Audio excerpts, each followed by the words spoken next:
a tothom, gràcies per ser aquí, gràcies per compartir amb nosaltres aquest espai de Terra de Marca 21, el programa d'ITV Terramar, i que fem en col·laboració amb Tot República, i que estem emetent, com és habitual, des del plató del canal 20 d'Olèrdola.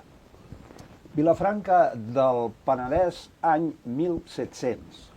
En saber-se el dia de l'arribada de les relíquies de Sant Fèlix a la ciutat i d'acord amb el sentit del temps, la vila es va preparar per acollir-les. Un regal de la Santa Seu que marcaria moltes generacions. Sant Fèlix va arribar a Vilafranca l'11 de setembre de 1700, amb un gran repic de campanes, i es van fer festes fins al dia 14. Sant Fèlix, màrtir romà, copatró de Vilafranca del Penedès. I en parlarem avui a través d'aquest opuscle que ha escrit Antoni Ribes Beltran i que s'ha publicat molt recentment. I, evidentment, tenim amb nosaltres l'Antoni Ribes. Benvingut, Antoni. Hola, benvingut a vosaltres. Gràcies per ser aquí. Antoni Ribes Beltran, entre altres coses, periodista, ha treballat en diversos mitjans locals, com la Fura, el 3 de 8 o Penedès Televisió, i també en altres de base nacional, com el Periódico de Catalunya, Catalunya Ràdio o fins i tot TV3. Ha estudiat diversos aspectes de la Festa Major de Vilafranca, com són els balls o la confraria de Sant Fèlix. Parlem una mica de Sant Fèlix a través d'aquest opuscle.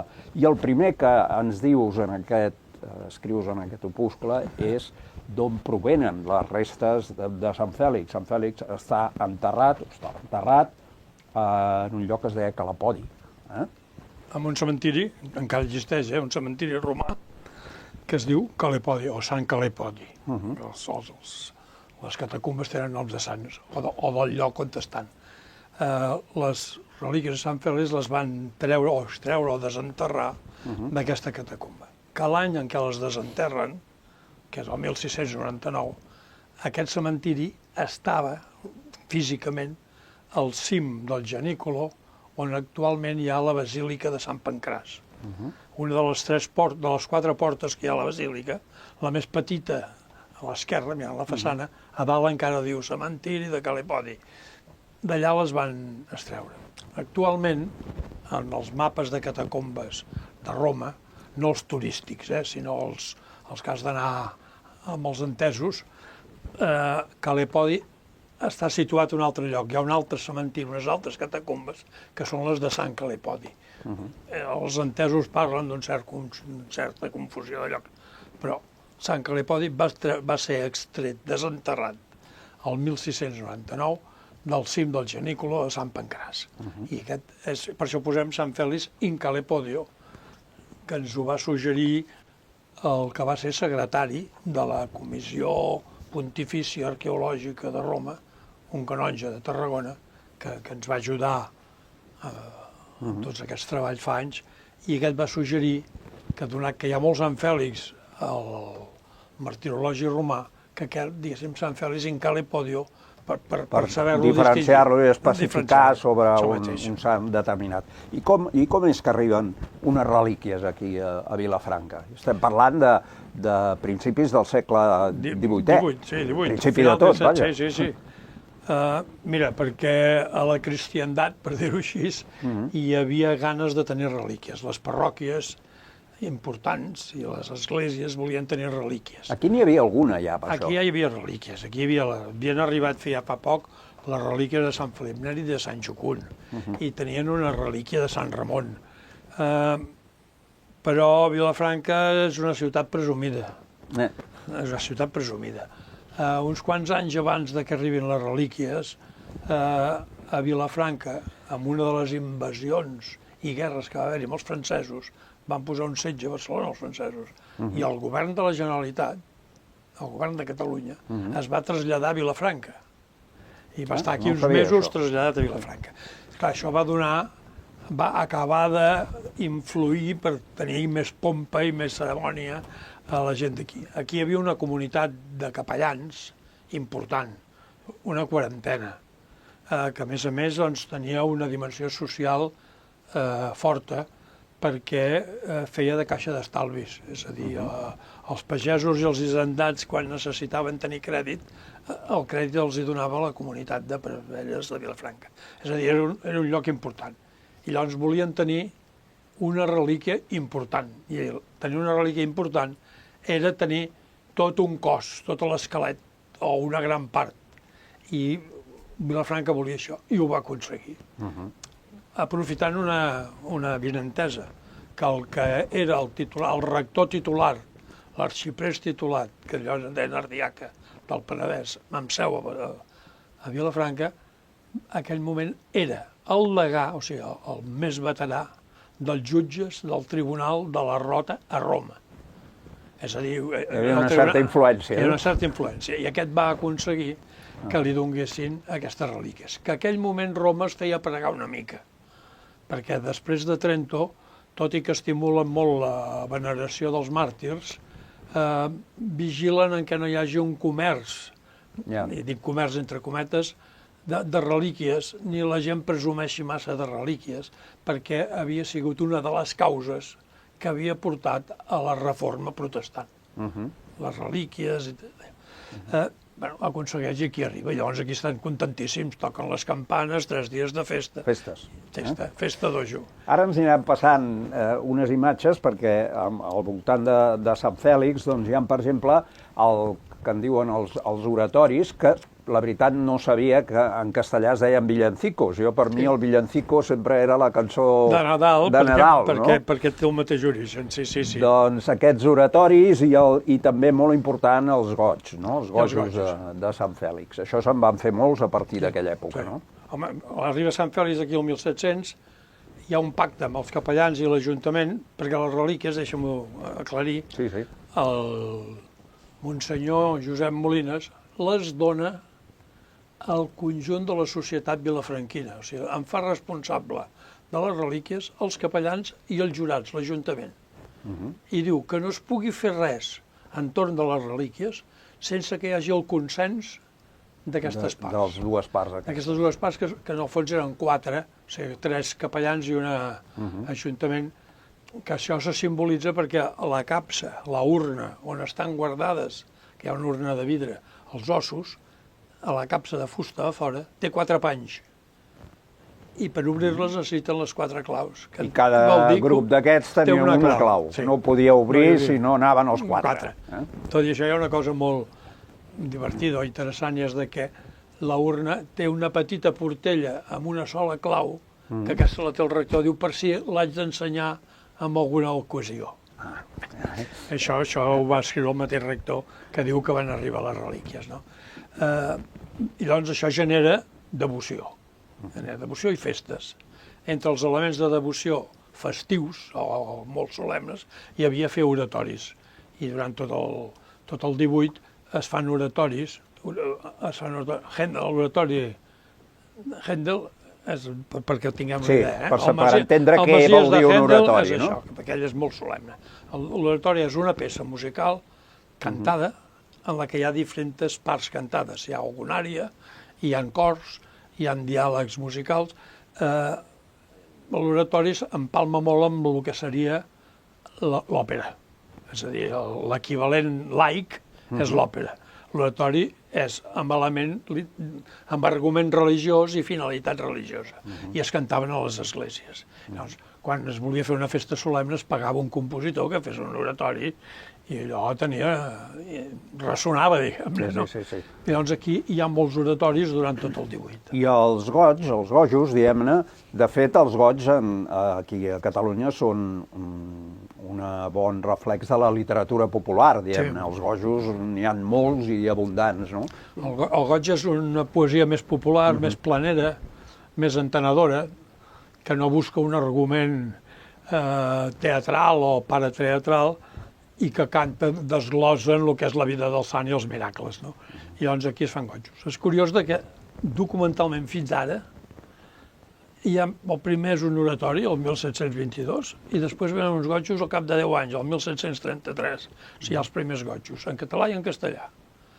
I d'aquests goigs, bàsicament canviant la lletra una mica o una altra, s'han anat fent diverses versions musicals fins a arribar a la d'avui dia. Que aquesta està basada en una partitura de mitjans del 19. Que és la que és la que es canta festa cada major, any per festa diguem-ne, major. es canta. Sí. Després també tenim imatges, totes aquestes imatges que anireu veient, doncs, són imatges que apareixen també, la majoria, no totes, però la majoria apareixen en aquest opuscle. I també tenim imatges d'estampes, les estampes, no? Des de quan es comencen a fer estampes? També des del principi? Sí, perquè els oratoris els imprimien, la lletra dels oratoris l'imprimien i la repartien. I a la portada de l'oratori hi ha allà un gravat, un boix, amb l'imatge escaient de l'oratori de Sant Fèlix. I a partir d'aquí, d'aquests boixos, altres edicions de l'oratori ja els fan més grossos. Els oratoris estan editats, tenen aquest tipus, d'aquest format. Primer el boix inicial aquí, després ja ocupen tota una pàgina que genera l'estampa. I d'aquestes estampes, després queden les estampes i els villancicos per una altra banda, no? Diguem-ne, agafa pes propi a l'estampa. L'estampa és una cosa que tothom pot guardar a casa seva, no? Sí, l'estampa. I llavors aquí han de dibuixar els sants, clar. I de Sant Fèlix, els papers que arriben de Roma, és a dir, el carnet d'identitat, només diu que és Sant Fèlix, màrtir, desenterrat del cementiri de Ca l'Epodi. Només 3 elements. No sabem res més. No hi ha cap més... No sabem cap més detall biogràfic. Pel lloc on està enterrat, pel lloc on el van treure enterrat, es pot deduir que és un màrtir del segle IV, tercer-quart, de l'època de Sant Pancràs. Això per situar cronològicament. Llavors, esclar, aquí, quan s'havia de fer un sermó, quan s'havien d'escriure uns gotxos, necessitaves tenir una biografia, tenir elements. I s'agafen amb el que són les històries santes o la història, les actes del martiri que s'expliquen d'un altre Sant Fèlix que té la seva festa litúrgica el 30 d'agost. I llavors la història de Sant Fèlix, que té un germà que es diu Adaucte i que hi ha una versió de la seva passió i martiri que es va enfrontar amb els jutges i va anar pels temples i tot això, aquests elements són els que glosen els actuals gotjos. I la imatge també, no? La imatge de Sant Fèlix també ens l'hem d'inventar, anem a dir, una miqueta, no? Sí, certament ens l'hem d'imaginar. Imaginar, més que inventar, imaginar. Per això és una imatge, l'arrel de la paraula és la mateixa. I què fan? Hi ha un antic poema en llatí del papa Damas, que va fer molts poemes sobre els màrtirs, que glosa un Sant Fèlix que era capellà. I d'aquí el fan capellà. I per això va vestit de capellà. I les imatges, totes les imatges que tenim de Sant Fèlix, la majoria d'estampes i d'imatges va vestit de capellà. Ara ens ha aparegut una imatge que precisament hi ha diferents, hi ha l'actual, que està a l'església, no? Però després també hi ha aquesta que deies de capellà, no? Amb una mena de birret i una... Bueno, va vestit, el primer que fan és vestir-lo com anaven revestits els capellans al 18 quan estaven al cor de l'església, és a dir, quan cantaven laudes o maitines o vespres. Que és a dir, amb sotana, un roquet blanc fins als genolls, aquella època, i els beneficiats de Vilafranca portaven una mosseta o una capa petita, com porta el papa. Com es veu aquesta imatge, sí. Però amb ell li posen les solapes de color vermell que marquen la dignitat de ser el rector o el degà del lloc. O sigui, el Sant Fèlix el vesteixen com si fos l'ardiaca del Penedès. I porta una palma a la mà. Porta una palma perquè la palma, en la iconografia catòlica, la palma és el signe del martiri. O sigui, els sants se'ls representa a les imatges amb els símbols del martiri o del motiu de per què els han fet sants. Sant Ramon, que no era màrtir, el representen en un llibre perquè va fer lleis, era un home de lleis, i una clau perquè havia confessat. I la clau és allò que tu obris a la terra quedarà obert al cel i el que tu tanquis a la terra quedarà tancat al cel, que són paraules de l'Evangeli. I per això a Roma els seus símbols són dues claus. Sant Pere sempre va amb les claus. Sant Ramon porta una clau perquè era confessor. Sant Fèlix porta una palma perquè és màrtir. Perquè és màrtir. Porta el llibre perquè és el capellà que està resant el breviari. Amb les primeres imatges no surt el llibre, es va incorporant a posteriori, diguem-ne. I el barret aquest de les 4 puntes és el bonet. Aquest té el seu nom, és un bonet. Les estampes, actualment, en l'època moderna, s'han continuat fent estampes, no? I fa uns anys hi va haver fins i tot una polèmica amb una estampa, no? Una estampa concreta. Sí, la Foixarvera es va atrevir i va presentar Sant Fèlix sobre una roca d'una platja, anava amb un banyador, una capa, portava una palma i a la cara era un ram de flors. Això estava inspirat en un altre artista, que és de posar els rams de flors a la cara, i aquí va haver-hi fins i tot gent que es van escandalitzar. Sí. Bueno, sí. Recordem, sants en cos nu, sants en cos nu. Deuen haver-hi moltíssims. A totes les esglésies hi ha un Sant Crist. A totes les Per començar. Per començar. Quan es parla del Sant Crist gros, Sí. a totes les esglésies hi ha un Sant Crist. I el Sant Crist sempre va amb el tapa... Sí, només amb res, amb una robeta que li tapa... Amb la roba que li tapa el penis. Els sants, el famós Moisès de Miquel Àngel, porta un vestit per se'l veu la musculatura, se li veu el cos. El pare Sebastià Pérez, a l'any 78, va fer una estampa de Sant Fèlix en la línia aquesta del Moisès de Miquel Àngel. Està sentat, se'l veu despullat i porta una roba romana, un llençol que el tapa, i es va repartir a l'església. Sant Sebastià és el clàssic que se'l presenta quasi ben ben ple de fletxes. Sí. És a dir, qui es vulgui escandalitzar té la pell molt fina. Exacte. O sigui, no n'hi havia per tant.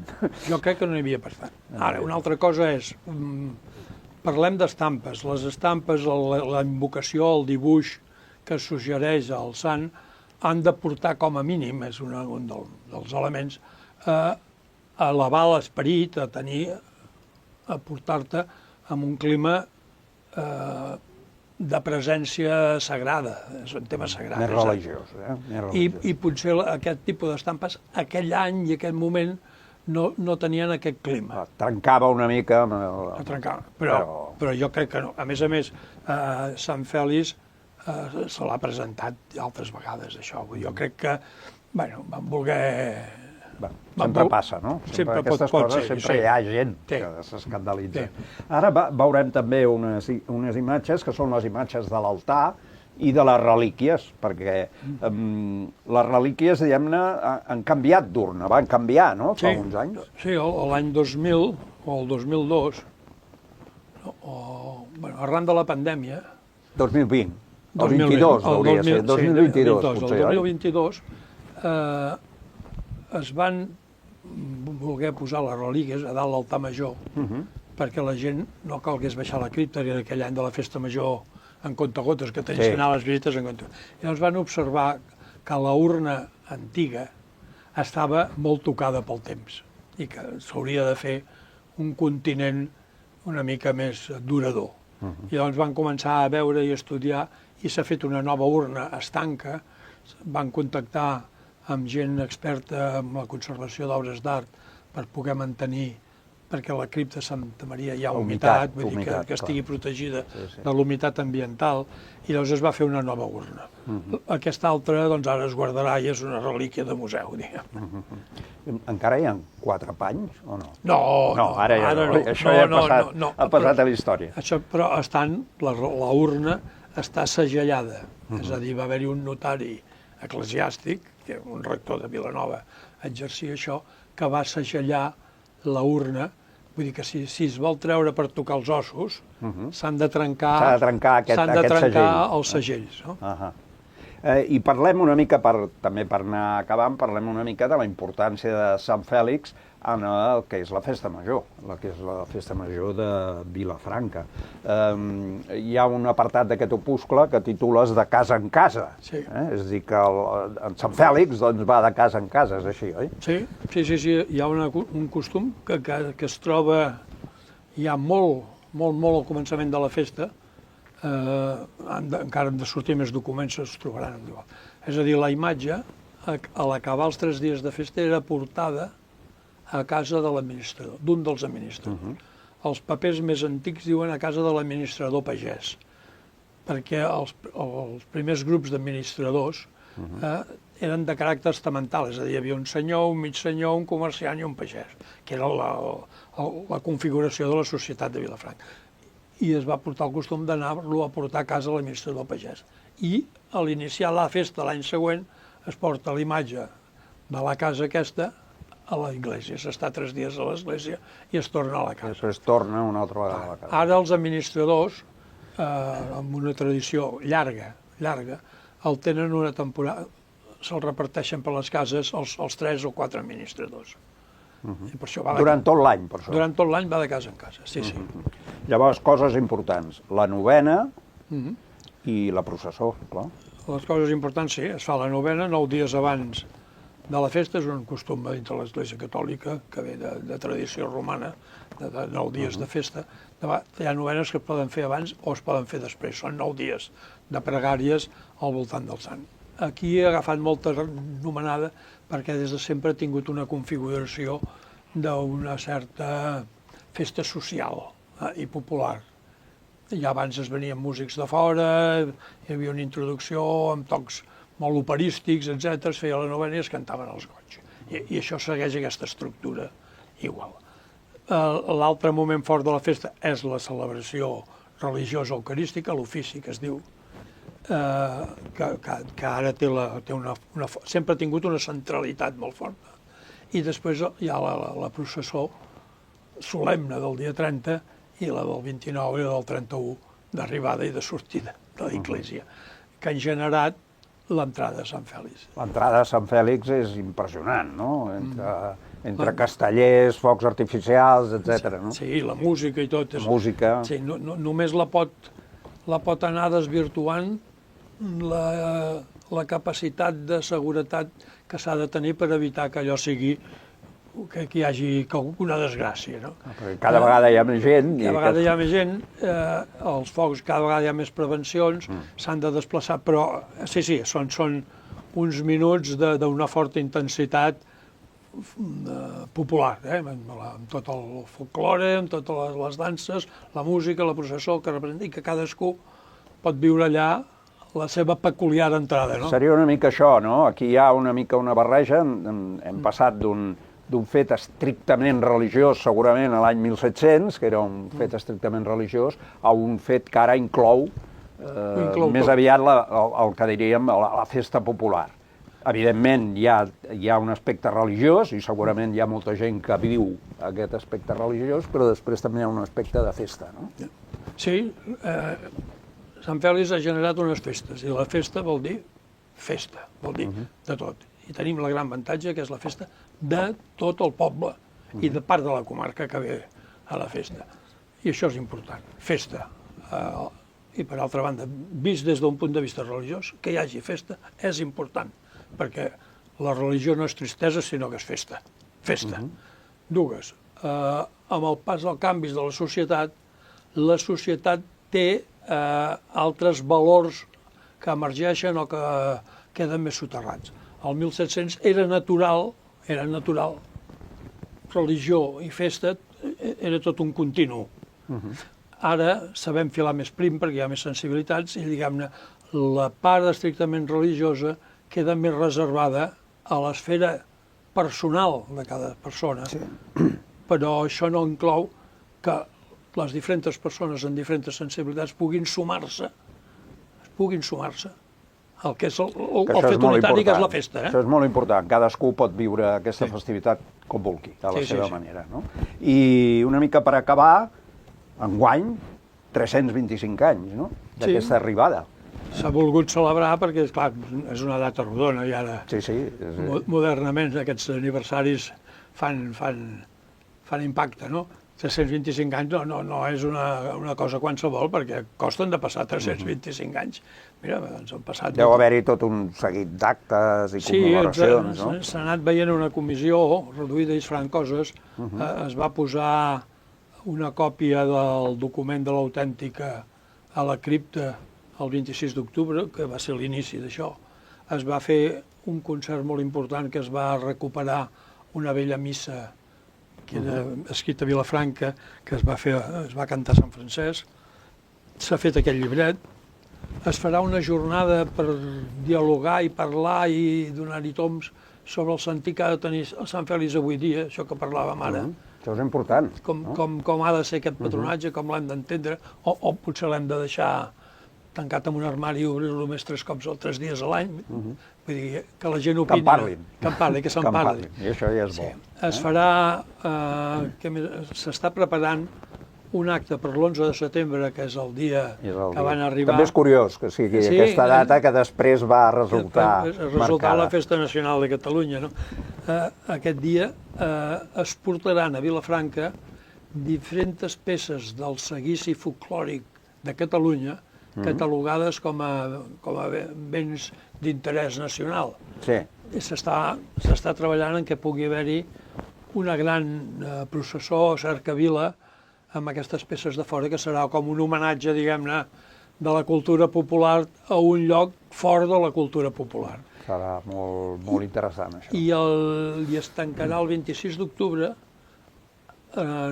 recuperant una vella cantata, no una vella, una cantata que es va fer fa 40 anys, va fer l'Espinguel, les corals infantils, que era la cantata de la Festa Major amb lletra del Manel Güell i música del Ravensbrück. Doncs l'escola de música, amb els espinguets i la gent, estan altra vegada assajant aquesta cantata per poder-la reestrenar el dia 26 d'octubre. I si algú se li acudeix alguna altra cosa, sempre... Segur que hi cabrà. Doncs no ens ho perdrem, segur que no ens perdrem res d'això. Moltes gràcies al senyor Antoni Ribas.